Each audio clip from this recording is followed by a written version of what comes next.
History tells us that Marilyn Monroe and Elvis Presley were two stars who never crossed paths, but a secret found in a velvet box decades later proves the world was lied to. On a rain-slicked night in 1960, the king made a midnight call that would lead to an encounter so private the cameras never stood a chance. This is the story of the 12 words that left the most famous woman on earth speechless. The neon sign of the Flamingo Apartments flickered in the humid Los Angeles night, casting a restless pink glow across a room far too quiet for a queen. It was 3 o'clock in the morning, the hour when ghosts of the past visit, and the telephone on the nightstand. Resting near a small bottle of Florist Rose geranium, a half-empty glass of room-temperature milk, and a tattered childhood photo of her mother, Gladys, in a silver-plated frame, began to ring with persistent, jarring urgency. This was no ordinary call, and the world was never supposed to know that on this night, the two most powerful orbits in the galaxy were about to collide in a way that defied every studio contract and public expectation. Marilyn reached out from beneath the silk sheets, her movements slow and heavy with an exhaustion that sleep never seemed to cure. She lived in a world where the phone usually brought demands from the studio, frantic agents, or the hollow voices of men who wanted a piece of the star, but never the heart of the woman. She hesitated, her hand hovering over a brass table lamp with a chipped porcelain base and a shade that was slightly crooked as the pink light danced across her skin. Finally, she lifted it, her voice a fragile whisper that barely disturbed the silence of the room. On the other end, there was no shouting or Hollywood pressure. Instead, there was a deep, honeyed drawl that sounded like a summer evening in Tennessee, a voice so famous it felt like an electric shock through the receiver. It was Elvis. He didn't use the grand, commanding tone of a performer standing before thousands of screaming fans. He spoke with polite Southern humility, calling her Miss Monroe, his voice trembling just enough to let her know he was just as frightened as she was. They had never met, yet in that moment the distance between them vanished. He told her he was sitting in a darkened room at the Beverly Wilshire watching the city lights and wondering if the person the world saw in the movies was all there was left of him. He was chewing on a piece of Wrigley spearmint gum and nervously twisting the coiled black telephone cord around his finger, the king of rock and roll reduced to a lonely boy from Tupelo. Marilyn sat up, pulling a white knit shawl with slightly frayed edges and a faint scent of lavender around her shoulders, feeling a sudden warmth in her chest. For years she had been the most famous woman on earth, surrounded by thousands, yet entirely alone, trapped in a character named Marilyn while Norma Jeane sat shivering in a corner of her soul. Listening to Elvis, she realized he was fighting the same invisible war. He spoke of the suffocating weight of gold records and how the stage lights made it impossible to see the truth of one's own life. They talked for an hour. Two strangers who knew the exact price of a dream that had turned into a gilded cage. He wanted to talk about the smell of rain on a dirt road and how it felt to be truly seen by someone who didn't want anything in return.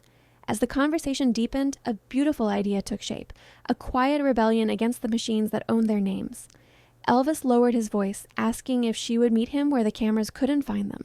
He promised a night of safety, a night where they could simply be two human beings trying to remember who they were before the world told them who they had to be.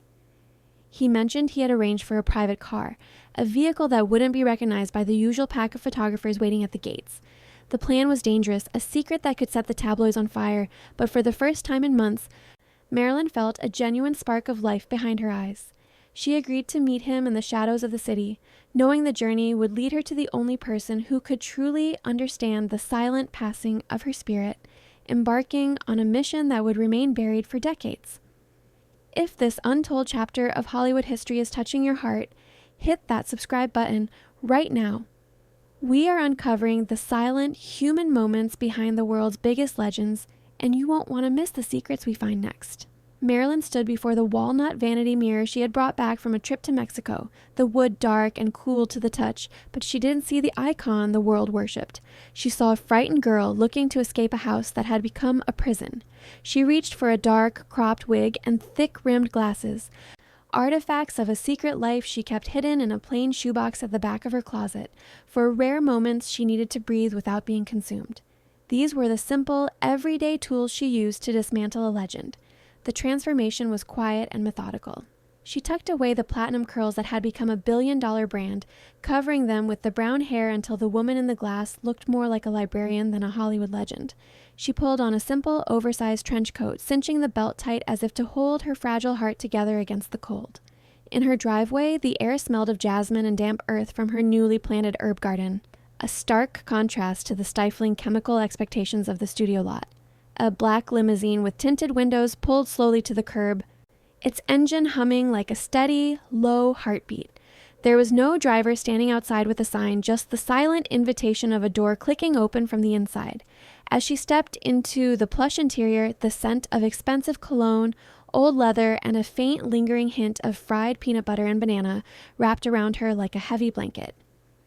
She sank into the deep seat, feeling the car pull away with a grace that suggested they were being spirited to another dimension.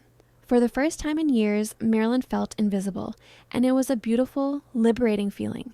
She watched the streetlights blur into streaks of amber, passing the familiar haunts of the Sunset Strip where her name was etched in light, yet no one knew she was gliding right past them. The driver took a circuitous route through the quiet, tree-lined back streets of Beverly Hills to ensure no stray car was following their path. The silence inside was heavy with anticipation. Marilyn clutched her small leather handbag, her fingers tracing the stitching, wondering if she was making a mistake or finally finding a lifeline.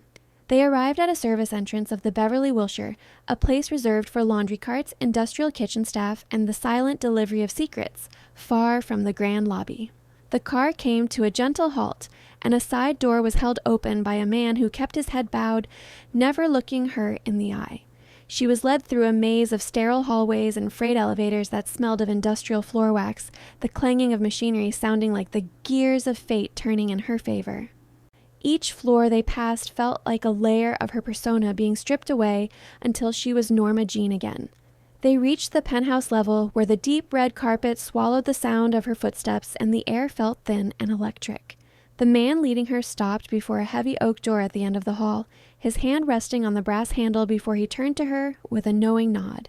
As the door swung inward, revealing a room bathed in the flickering golden glow of a dozen beeswax candles, Marilyn took a breath that felt like her first in years. The shadow of a man stood silhouetted against the floor-to-ceiling windows, looking out at a city that belonged to him, yet seemed a million miles away. The door closed with a soft, final click, sealing out the world and leaving the two most famous people on the planet alone in a cathedral of silence. For a long moment, neither moved, as if the sheer weight of their combined presence might shatter the very air between them. Marilyn stood by the entrance, her hand still on the brass knob, her disguise suddenly feeling like a child's costume in the presence of the king. Across the room, Elvis turned away from the window, the candlelight catching the ridges of his cheekbones and the deep, soulful weariness in his eyes. He wasn't wearing sequins or high collars. He was in a simple black shirt, his sleeves rolled up to reveal arms that looked strong enough to carry the world but tired of the effort. He took a step toward her, and the myth of the rebel vanished, replaced by a polite boy who looked like he wanted permission to exist. He slowly removed his sunglasses, revealing eyes etched with a loneliness so profound it made Marilyn's heart ache with recognition.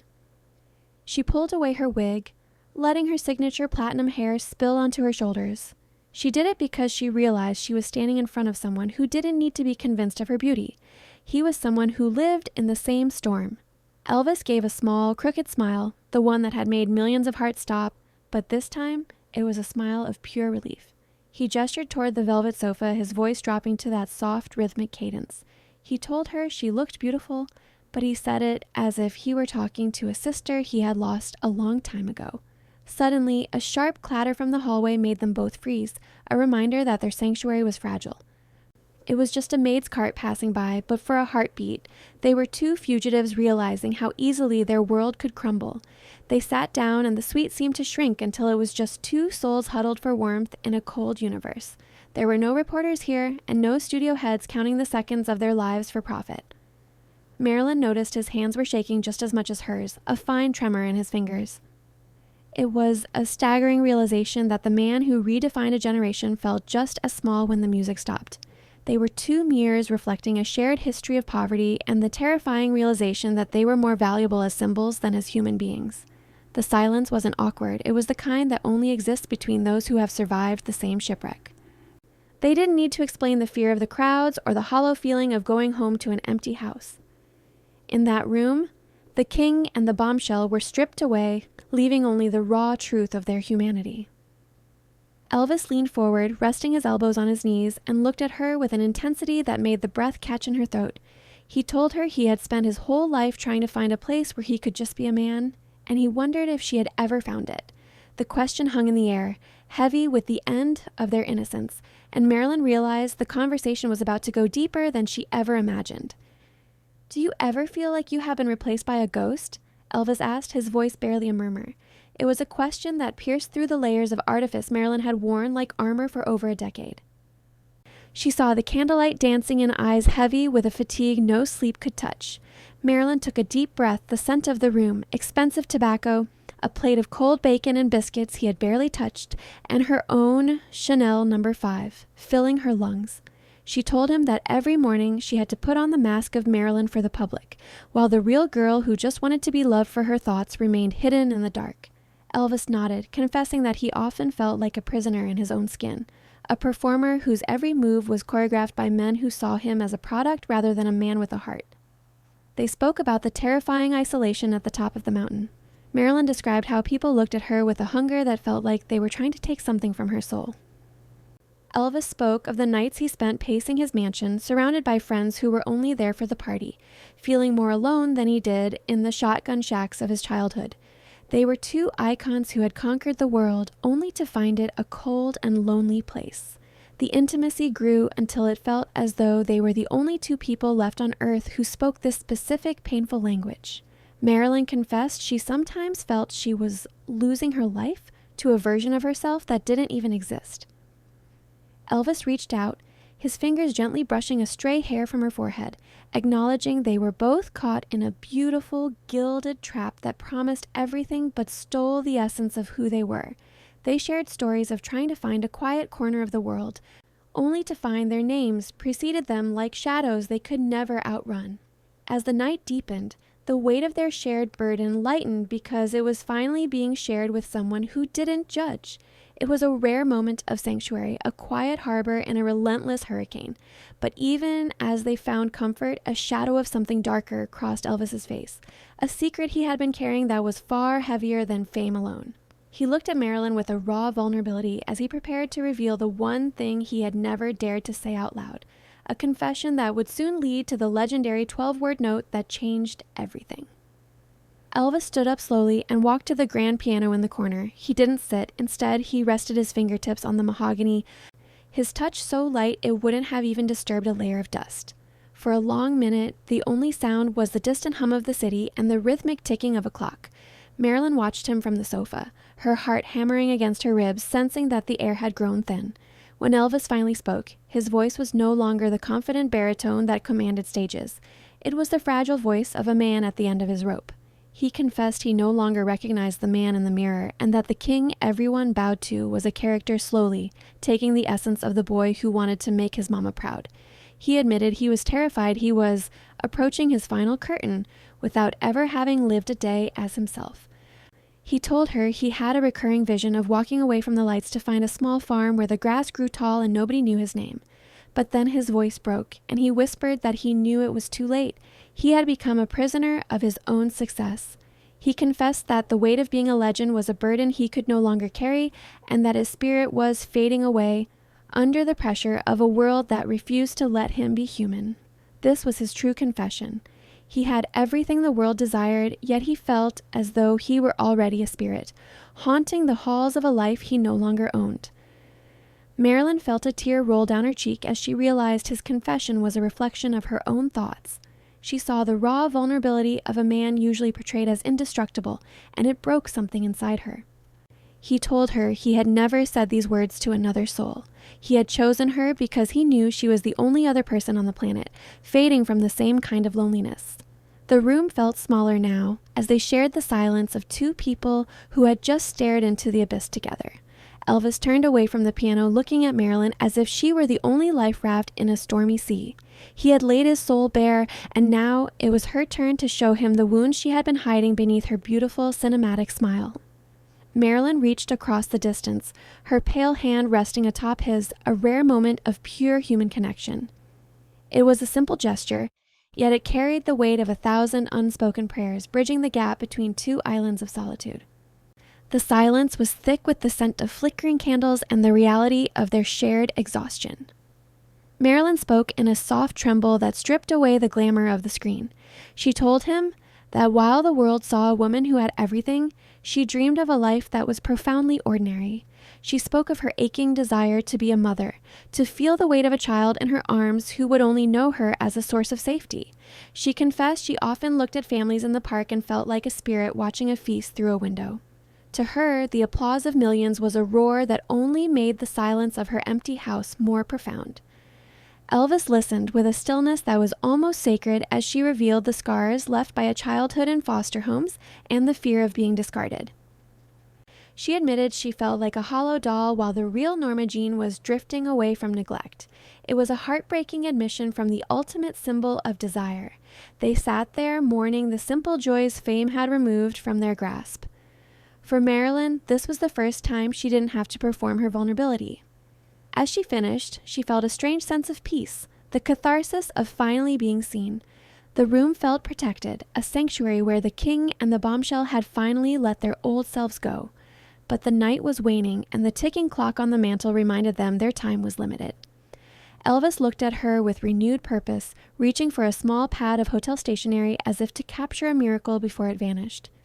He began to write with a focused intensity while the first hint of blue touched the horizon outside, preparing the 12 words that Marilyn would eventually guard in her secret velvet box. The first pale light of dawn began to creep over the Hollywood hills, signaling the arrival of a world that would demand they return to their pedestals. Elvis stopped writing, his pen lingering for a final second on the scrap of paper before he tore it away with a soft, decisive sound. He didn't say a word as he folded the note, his hands moving with quiet reverence. He reached across and slid the paper into Marilyn's palm, his fingers lingering against hers. Marilyn looked down at the humble slip, her breath hitching as she unfolded it. There, in a hurried scrawl, were 12 words that seemed to vibrate like a bell tolling in a silent valley. The room went absolutely still as she read, "You are the only person who saw me before I became a king." Marilyn read the words over and over as the air in the room seemed to vanish. It wasn't a romantic gesture. It was a profound acknowledgement of her soul, a validation that she was a witness to the humanity he had tried so hard to protect. She looked up at him, her eyes brimming with tears. For years she had been told she was a star, but no one had ever told her she was seen. Elvis sat perfectly still, watching as those 12 words did what 1,000 standing ovations never could. They made her feel real. The significance settled over them like a heavy blanket, a moment of truth in a life built on beautiful lies. Marilyn clutched the note against her heart, her knuckles turning white, as if she could absorb his strength through her skin. She realized they had given each other a gift far more valuable than jewelry. They had given each other a reason to believe their true selves were still alive. In that flickering candlelight, the king had knelt before the woman, not to worship her image, but to honor her spirit. As the city below stirred and the distant sound of a car horn broke the spell, the reality of their lives rushed back like a cold tide. Marilyn knew she would have to leave soon, to put back on the wig and the smile everyone expected. But she was carrying something out that the world could never touch. What would you have written in that note to save a friend's heart? The sun was high enough to catch the golden frame of the mirror, and the two icons stood up, knowing their rebellion against the world was coming to an end. Take a moment to think about that.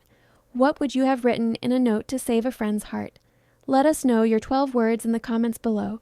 Your words might be exactly what someone else needs to read today. The golden light of morning poured through the windows, turning the dust motes into a veil separating magic from reality. It was the hour when the dream had to end, and they had to resume the roles the public demanded. Marilyn stood by the window, watching the shadows of palm trees, feeling a profound sense of loss. Behind her, Elvis stood with his hands in his pockets, his shoulders slumped as if he were preparing to put on a suit of lead. The intimacy was evaporating under the harsh clarity of the sun, and the silence was now the heavy expectancy of a final goodbye. They both knew that once that door opened, they would once again become property of the studios and the fans. Elvis walked over, and for a moment they simply stood there, two people whose lives were a series of stages now standing in the quietest room they would ever know. He took her hand, his voice a low whisper telling her he would never forget how she looked at him when the lights were out. He made her promise to hold on to Norma Jeane, and she asked him to remember the boy from Tupelo who loved the sound of the rain. It was a tender pact, a promise to find each other again in another life where there were no flashbulbs. It was a bittersweet realization that their only chance at happiness was a fantasy they could only share in the dark. As the sound of the service elevator echoed, Marilyn felt a lump in her throat. She looked at the man who had given her 12 words of truth and saw the same sadness in his eyes. The look of a person who had finally found home only to realize they were being evicted. He kissed her forehead, a gesture of pure devotion. She squeezed his hand, the note safely in her palm, and turned toward the door with a heavy heart. They parted without the fanfare of a movie ending, two shooting stars that had crossed paths for a single night before being pulled back into separate, lonely orbits. Marilyn walked into the hallway, leaving the king in his tower, knowing she was leaving a piece of her soul in that room. The elevator doors slid shut with metallic finality, bearing the secret beneath layers of concrete. She had no way of knowing this encounter would become the most precious memory of her final year, a treasure she would guard with her very life. Marilyn sat in the quiet of her Brentwood bungalow, the morning sun illuminating the dust motes that danced like forgotten memories. In her hand, she clutched the wrinkled scrap of paper as if it were the only solid thing in a world of mirrors. The house was silent, a contrast to the chaotic energy of the studios. She smoothed out the napkin on her vanity, her eyes tracing the scrawl of the king's handwriting until the 12 words were etched into her soul. For the first time in years, the weight of being Marilyn felt lighter, anchored by the knowledge that someone else was carrying the same invisible burden.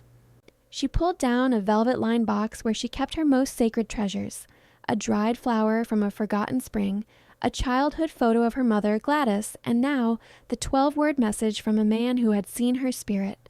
As her final year unfolded, that secret meeting became her silent sanctuary. When the directors shouted and headlines grew cruel, she would close her eyes and return to that candlelit suite, feeling the warmth of Elvis's hand. It changed how she walked through the world. She no longer felt like a hollow shell, but like a woman who shared a beautiful, tragic bond with the only other person who understood the cost of a crown. She kept the secret fiercely, never breathing a word of it to those who tried to solve the mystery of her heart, acting as a sole guardian of a truth that belonged to no one else. To share the story would be to turn it into gossip, and she was determined to keep this one piece of herself pure. Even as the shadows of her life lengthened, the memory of that night acted as a protective layer. She would often sit by her window at 3 o'clock in the morning, wondering if he was also looking out at the lights of a city that didn't know the real man. The note remained in its velvet box, a testament to a connection that defied logic, a brief moment of humanity that saved her from the brink of total despair more times than she could count. It was her private miracle, a reminder that even in the loneliest heights of stardom, she was never truly alone. When the investigators walked through her home in August of 1962, they saw the glamorous gowns and the scripts with her handwritten notes. They looked for clues to her sadness, but missed the small velvet box tucked away in the back of a Mexican cedar chest. Within that box lay the proof that Marilyn Monroe had found the one thing fame could never provide, the simple validation of being truly understood. It would take decades for the box to be opened and for the world to realize the most important moment of her life had happened in the dark, far away from the prying eyes of the cameras. The legends eventually fade into the haze of history, but the echoes of a heart-to-heart connection can vibrate long after the final curtain. We look at the photographs of Marilyn and Elvis, seeing only the vibrant colors of their fame, never suspecting that the most profound chapter of their lives was written in the quiet ink of a midnight secret. The world remembers 1962 and 1977 as the years the music stopped on two of the greatest icons to ever grace the earth. For decades, the public mourned them, imagining they were two distinct tragedies. But there is a different story. One that suggests they didn't pass as strangers, but as two souls who had finally found their harbor. That small napkin survived the decades, waiting for the moment when the world was quiet enough to understand its message. It reminds us that behind the status, there were just two human beings terrified of being forgotten as people while being worshipped as statues. Fame is a hungry fire, but on that one night, 2 people managed to steal a few hours of warmth without being burned. They taught us that the greatest success is found in finding one person who knows your true heart. Marilyn didn't move on as a lonely icon. She went with the knowledge that the king of rock and roll had seen her as a sister, a confidant, and a friend. And Elvis, through all his later years, carried the memory of a woman who only wanted the boy from Mississippi. Their story is a reminder that we are all just searching for the same truth, to be seen, to be heard, and to be loved for the parts of us that never make it into the spotlight. We live in a world obsessed with the surface, but this story invites us to look deeper. It asks us to remember that every person fighting a battle is hoping for a moment of grace. As we look up at the stars tonight, perhaps we can imagine them not as distant lights, but as 2 friends finally sitting on that porch they dreamed of, watching a sunset that never ends. If this story touched your spirit, share it with someone who needs to be reminded that their true self is worth protecting. Sometimes the most beautiful thing you can do is simply see someone when they feel invisible. Thank you for staying with us through this journey into the shadows of Hollywood's golden age. If the story of Marilyn and the King reminded you that there is always a human heart behind the legend, please give this video a chance to help us share their memory with others. To ensure you never miss our next discovery of the secrets and souls that shaped our history, hit that subscribe button and ring the notification bell. Until next time, remember that the most important stories are often the ones the world never gets to see.